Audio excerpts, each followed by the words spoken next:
Hey everyone, back with another tutorial. So this one is going to be on kick and sub bass. Have had a request around kicks and sub, so yeah, just set up a tutorial here to give you a few tips and tricks on what to consider when doing your kick and your sub. So this is a pretty long topic, and yeah, maybe not covered too much in Uplifting Trance. Well, I guess it is, but maybe on YouTube. But yeah, I just thought we'd show you what we do and yeah, how we go about it really. And yeah, just to keep things simple, what to look out for, and yeah, just to make it sound nice. So this is a track that we've already sort of finished. It will be out on a smaller label at some point next year, but yeah, just thought I'd, rather than building something new, which I guess would be the same thing, it's just better to show you something that we've already done. So we've got the kick and bass and sub bass here. We can have a quick listen to show you what that sounds like as well. And we've got it grouped in a bus, which I can talk about as well. So yeah, let's play the kick first and let's just show you that.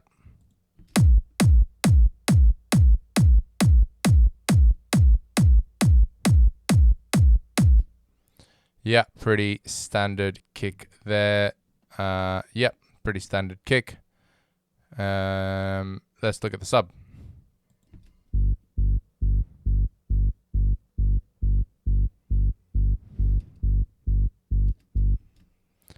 And now let's play them together.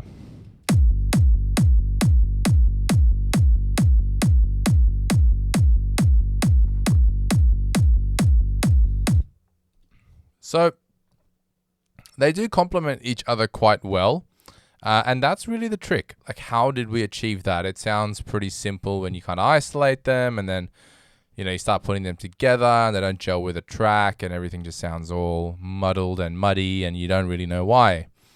And that's kind of what we're here to solve. And then you try to cut things out and then you try to boost them and yeah, it just does not sit nicely. So let's have a look from the top at what we've done and we'll go through it one by one. But I can show you with the mid bass, it kind of sounds like this.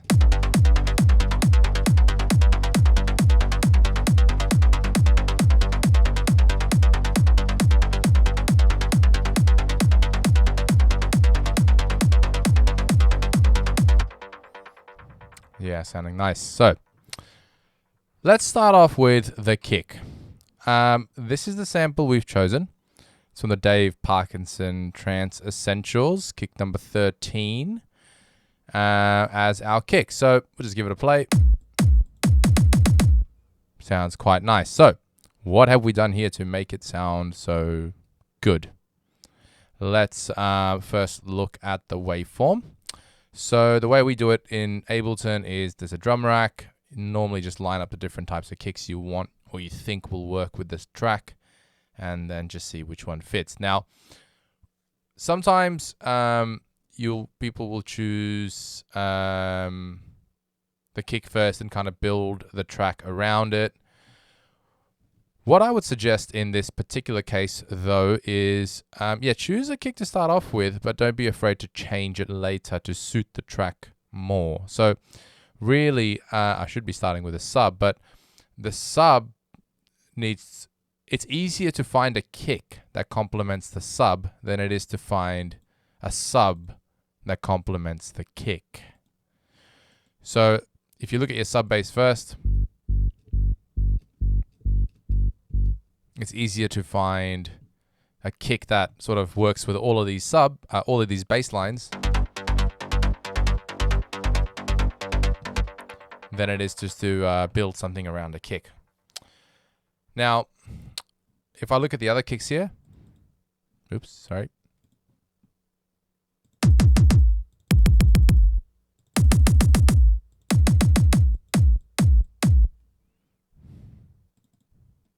I'll show you what I mean. So let's just switch through the kicks with this kick and mid bass.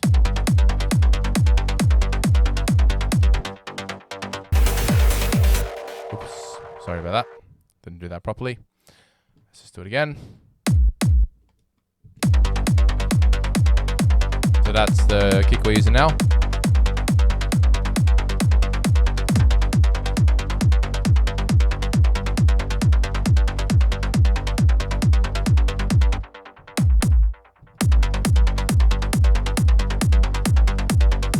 That's another kick.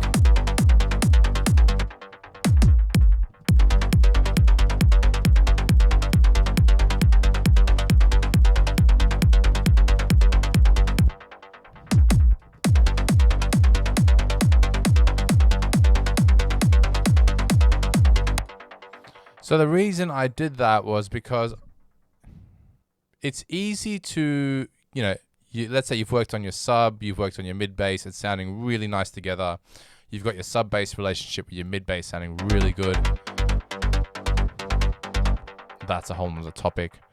And then your track doesn't work. It hasn't got that much drive. You're kind of wondering what's happening. The kick's not really doing its job. Yeah, don't be afraid to change the kick. I see in my earlier years, you'd kind of just try to do what you can to work with the same kick you chose from the start. You'd do all sorts of things to it, and it just wouldn't work out. So never be afraid to change the kick to suit the track. So, yeah, I think that's the first tip I would definitely say off the blocks. Now, one of the things you want to also do, let's just say you've chosen the right sound. Let's choose your sub bass first. Now, let's have a look at an EQ. Oops, sorry. Let's have a look at this one. Okay, so let's have a look at what's happening here. We'll look at the key of the track. So it is G. So we've got a track in G minor. And if we look at the sub, I don't know what the freeze option is on the Ableton one, but if I look at the sub, first thing you want to do is look at the waveform. And with subs, generally speaking, a sub frequency should be anywhere between 30 and 60 hertz at its peak, and that's where the sub really shines. And a kick actually sits a little bit higher, around 100, or like the 80 to 120 kind of mark. So really, your sub should be about here, and your kick should be about here. A lot of people, there is sub frequency in a kick, but in my earlier years, I would find that I thought that, the sub wasn't that low. So we'll look at that in a moment. So let's not worry about that for now. But let's have a look at the peak frequency of this sub that we've got here. So if we look at it, I just want you to pay attention to the bottom left here. You'll see there's a little bit of a like a key as you hover over. This is really cool in Ableton. You can see the key of wherever you are. So if I actually look at the peak here, you can see our track's in G, and this peak is in G. So that's a really good sign. Which means our sub is hitting harmonically in the key that it's meant to, and it's at about 48.9 hertz. That sounds great. So I like this sound. It's really nice. It's got a lot of nice sub frequency, and it's got some nice harmonics as well.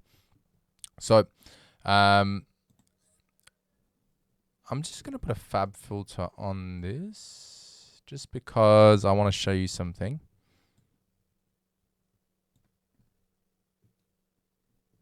And I know fab filter has the freeze, so okay, so let's have a look at this.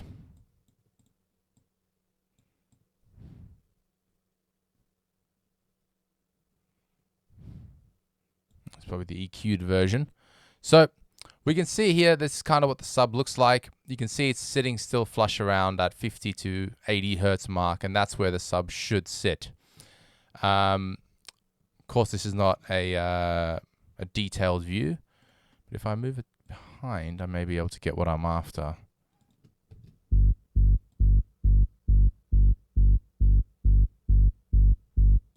Okay, so FabFilter isn't doing the detailed view for us. That's fine. We can just use the Ableton one. But essentially, what you want to look for in a good sub bass is it has a nice harmonic peak that hits with the key of the track. Now, what I mean by this is all about choosing the right octave for the sub. So, like, people go, how do I position the sub? So if I just go, like, let's say this is on G2. Now, of course, positioning of the frequencies will depend on the patch you're using as well. You know, you can tune the octaves within the synth itself, of course. But yeah. So anyway, let's just see what happens if we move this up and down an octave, and we'll see what happens. So it's very important to find the right octave for the sub.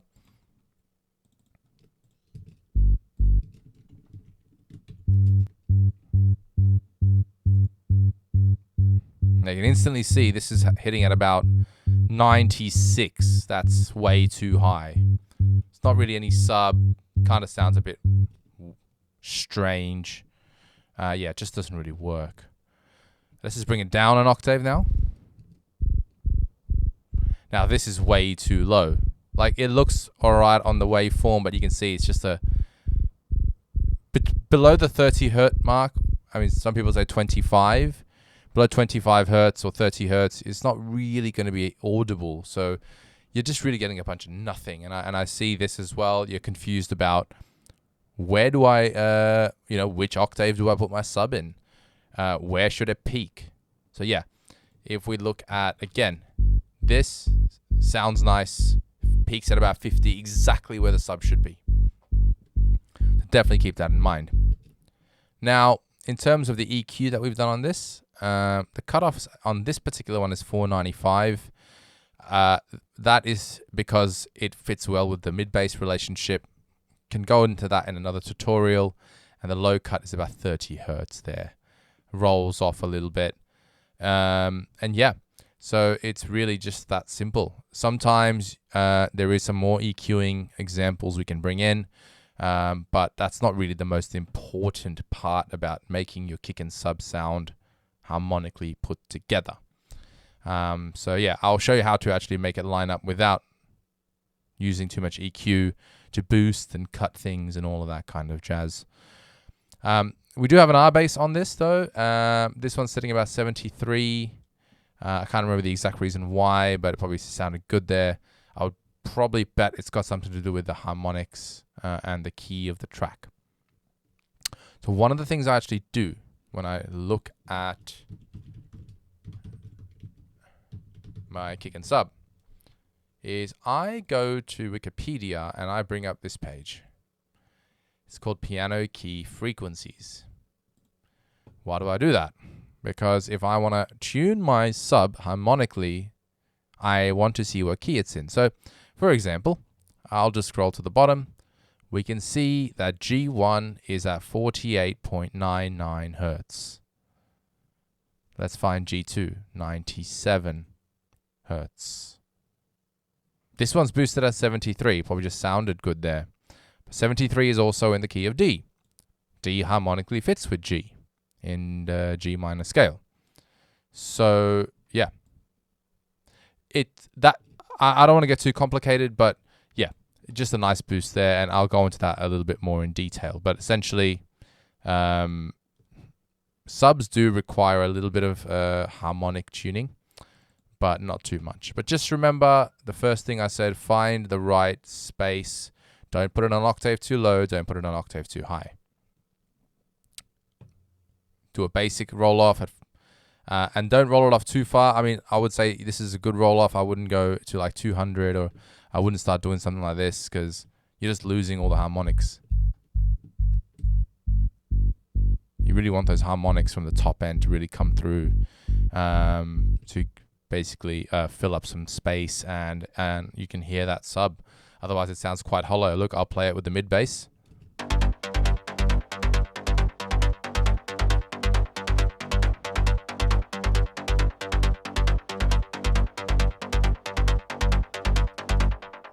So you can see as we open that up, those harmonics do come in. Yes, the peak frequency of the sub is at 4850, but you really want to make those harmonics come in as well.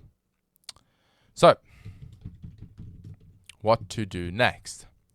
Now, the next thing you want to talk about is the length of your kick notes and your sub notes. This is very, very important when you're looking at kick and sub relationships. You want to make sure that they don't overlap.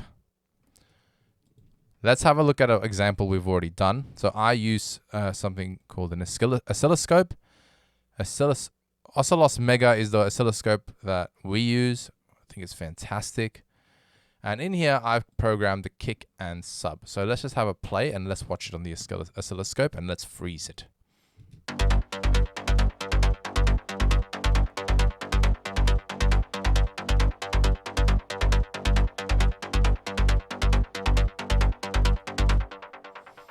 Okay, so what you can see here very clearly is the kick is in this pinky teal brownie color, and then the sub is in this green color.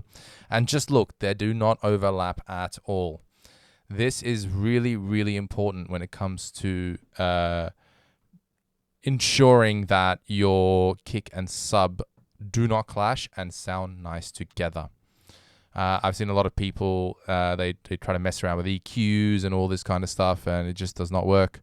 You really need to make sure that this is the main part you do have. They do not clash. And how do you achieve that? Well, let's find out now. So if I just bring up, let's say first, my kick. Actually, let's bring up the sub first. I think that's important, because if we zone into the sub and we just look at the settings here, we'll see something like, all right, what do we got here? Let's right click. So we got 1/8 grid. So the 1/8 grid, if you don't know what that is, well, you should know if you're watching this video. So the 1/8 grid is different to the 1/16. We've just got a 1/8 note. Now, the first thing is to figure out the length of this note to make it sound nice. So if I solo this,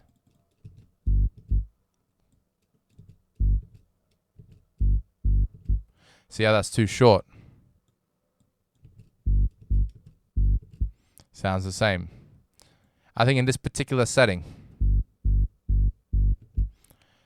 play around with it. Let's play it with the oscilloscope in mind. We'll take the freeze off.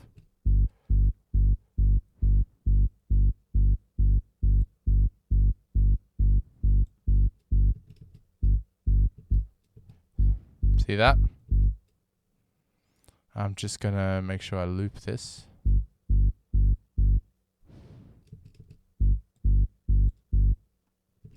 Oh, don't know why it's not playing. But essentially, you can see what's happening here. So, at 1/8, perfectly, it actually hits fine. So, it's okay. What you don't want to see when you do this, hang on, let me just play it through.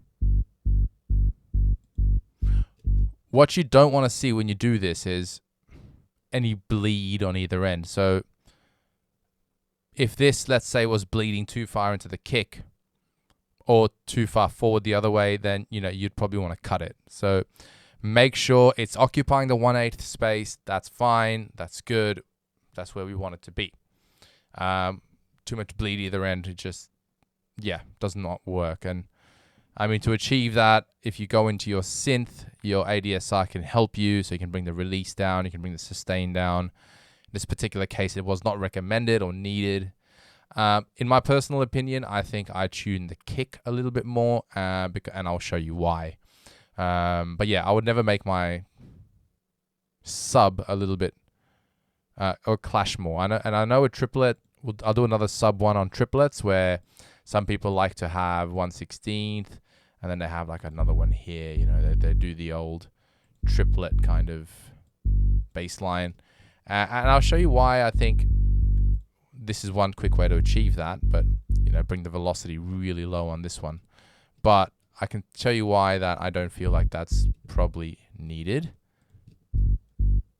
Look, we can get into those kinds of different types of sub bass, midis, and all that kind of nice stuff in another video. But essentially, make sure that it's not clashing. So now let's have a look at the kick. So with the kick, you can already, let's just have a look at the kick here. We can see we've already shortened it. So yeah, the first thing we've done is obviously to make sure we tune the kick so it doesn't clash with the sub. So let's bring the oscilloscope up again.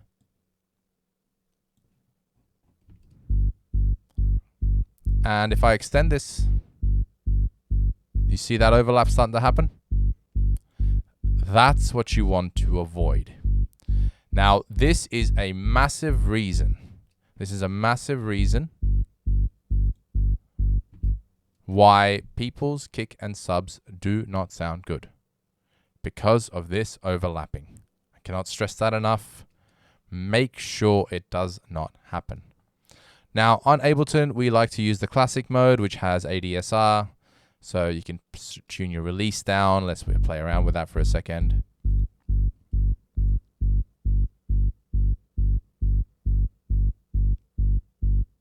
So I've just brought the release down and I've kind of fixed the problem.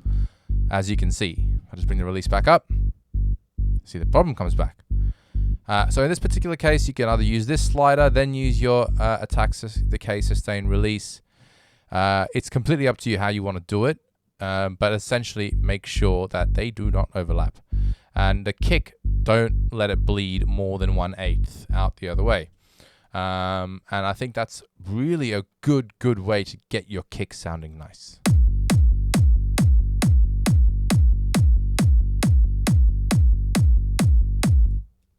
Yeah, sounding nice there. So, all right, guys. So now we'll finally have a look at the kick. So in terms of just the EQ of the kick, just a few quick tips here. Now, in terms of when you're looking at a kick, there's always 3 sections of a kick. There is the sub-frequency part. There is in the first octave, which is always sitting in the first octave. There is your kick punch, which is usually sitting around the 2nd octave. And then usually around the 3rd octave. If you actually look below, you can see I'm going through the piano roll here on the EQ for FabFilter. So, you know, our 1st octave, 2nd octave, 3rd octave. What do I mean by 1st octave? I mean G1 is 1st octave, and then like E2 is 2nd octave, and then, you know, F3 is 3rd octave. So generally speaking, your 1st octave is your sub, your 2nd octave is your punch of the kick, and then your 3rd octave is usually where you leave a little gap for the sub to come through, the harmonics of the sub, or take out what's called woolliness, or just like a heaviness to the kick. I'll do some EQ things later on how to EQ a kick properly, but essentially in this track, we've taken it out here, and yeah, we've boosted it here. Now, why that is, again, we'll go into it in a later section. But essentially with a kick, once you shorten it, you'll probably have a lot more room to breathe. Just make sure that, yeah, it sounds nice. A few simple tricks. So I'm just going to turn this on and off for you quickly.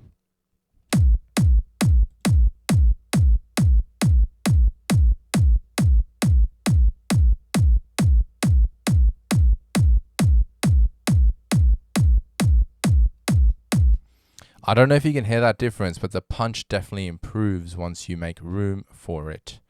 So yeah, you got to find what's called the resonance frequency. To do that, we can probably go down to that in a little bit more detail in another tutorial, because there is some fundamentals to that. So on how to EQ a kick, that's a whole different topic. But essentially, we've added a little bit of a boost on the high end and a little bit of boost in the sub frequency for this kick to make it sound nice.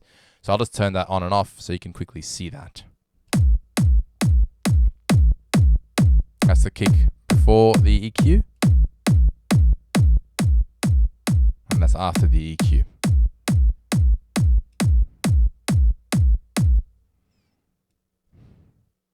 Now I have put the volume down -3.3 on the actual EQ because, yeah, otherwise it was clipping, and there's something called gain staging, which I've done here, which I will talk about in another tutorial as well.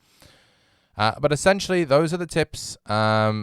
Use them wisely. Make sure those little simple things will help your kick and sub relationship definitely improve. If you have any questions, of course, we'll be doing more in-depth tutorials. But this is probably the first kick and sub part on, how to create a good relationship between the sounds. All right, guys. Thank you once again, and see you next time.